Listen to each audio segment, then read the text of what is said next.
Болгария Қазақстанның оңтүстік-шығыс Еуропадағы маңызды әрі сенімді серіктесі. Біздің ықпалдастығымыз мызғымас достық пен түсіністікке негізделген.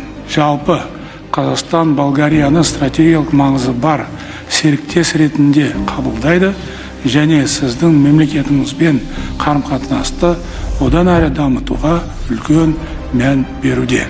Қазақстан мен Болгария арасында дипломатиялық қатынас орнағанына өткен аптада 33 жыл толды.